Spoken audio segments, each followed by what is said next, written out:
poliartrit. Artroz. Bitta bo'g'imni o'zida emasda, boshqa bo'g'imlaringizda ham bor.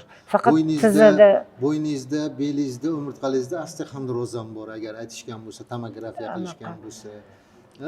bo'ynimda grija bor 3 ta. Men grija demay turuvdim. Sizga osteoxondroz deb sal nimaga qog'ozga o'rab gapiruvdim. Yana grija desam cho'chib ketmayman desam, lekin grija borligini bilar ekansiz. Grijani endi hozir ko'p joylarda biz ham oldin ko'p qilganmiz, operatsiyalar qilinadi. Operatsiyaga hozir yoshingiz ham, yuragingiz ham, nimangiz ham bu operatsiya sizni yoshingizga bitta, ikkita, uchta qaysi bittasini olamiz. Undan konservativ lecheniya qilgan yaxshi. Mana belimdagi ikkitani oldirganman grijani, lekin bunga anaqa qilmaganman. Oldirgansiz. Endi unda 17-yil bo'lganda endi. Bu bezovta yoshi o'tgandan. Yo'q, u bezovta qilmayapti hozir. Lekin tizingizda artroz bor. O'sha bezovta pasti o'zi sovqotyapti-da. Bo'yningiz, qo'lingiz-chi uvushadi. Uvushadi. Men chap qo'lim uvushadi. Bo'yimda движение qilmasangiz o'sha anaqa zvuk beradi. Endi o'shanga men sizga hozir mana shu maqtadilar bersam, o'sha grijalarning so'rilishiga yordam beradi. Grijani hech kim yo'q qilib qo'ya olmaydi-da, yo'q qilib qo'ya olmaydi, so'rilishiga yordam beradi. Men ham yo'q qilib qo'yadi demayapman, so'rilishiga. Chunki u narsa umurtqalarning orasidagi tog'ay qismida ezildi, nervni ezib qo'ydi, sizga og'riq beryapti, uvush beryapti, sovqotish beryapti, sezgini pasaytiryapti. Bo'yningizdagi keyin mana miya, bosh miya faoliyatiga ham ozgina ta'sir qiladi. Davleningizga ham ta'sir qiladi. Davleniyaga ta'sir qiladi. Bosh og'riq, uyqu, asab. Boshim og'riydi, har kuni hech tinmaydi. Har kuni bosh og'riq dori ichasiz, keyin uyqusizlik ham bo'ladi. Boshingizda, qulog'ingizda keyin shovqin paydo bo'lib qoladi. Keyin xotiraga ham ta'sir qiladi. Xotira sekin pasayishga o'tib qoladi. Keyin borib stress, vahimaga ham tushadigan bo'lib qolasiz. Hozir yo'qdir unaqa-yu.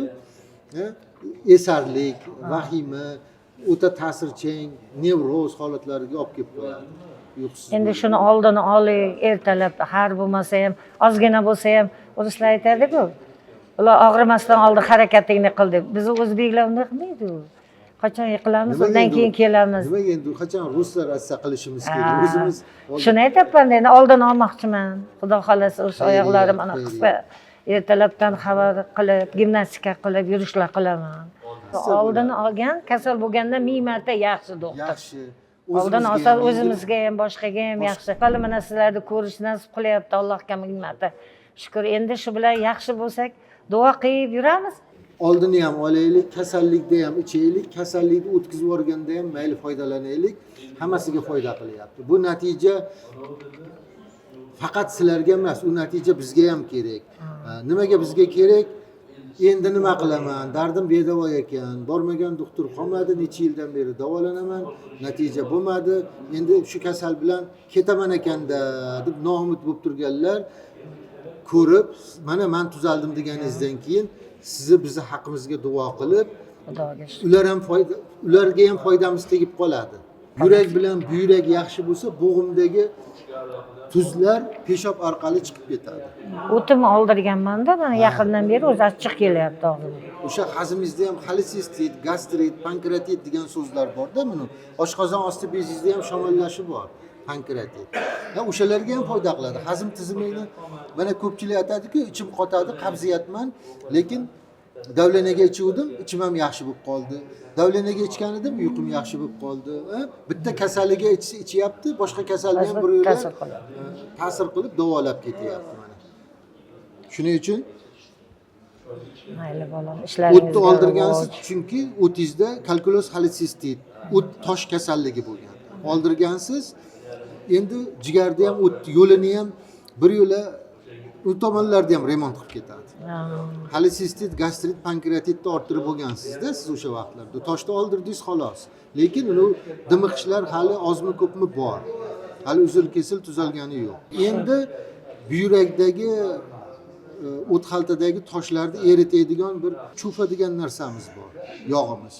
U buyrak toshlarini beozor, spazmolitik ta'sir qilib, og'riqsiz eritib tushiryapti.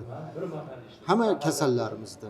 Uni ham yozib bersam, mabodo bir haligi buyuragingizda toshlar, qumlar bo'lsa, ularni ham tozalab turadi.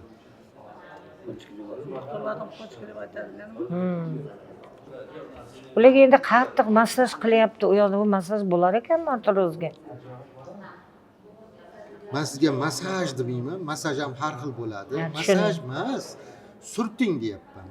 Oddiy Ha, tushundim. xamir qiladigan kuch bilan qizlar surtib qo'yadi. Oddiy surtsin, bo'ldi. Endi bu narsalar shuning uchun aytdimmi, bo'g'imdagi tuzlarni eritamiz, peshob bilan chiqaramiz. Uning uchun yurak bilan buyrakni quvvatlaymiz. Dardimizni oldingiz. Shuning o'zi ham biz uchun katta sharaf. Ana. Ko'p yashangiz, Shuning umr uchun- ko'ringiz ko'p bo'lsin, ishlaringizga rivoj bersin. Allohning o'zi qo'llab-quvvatlasin.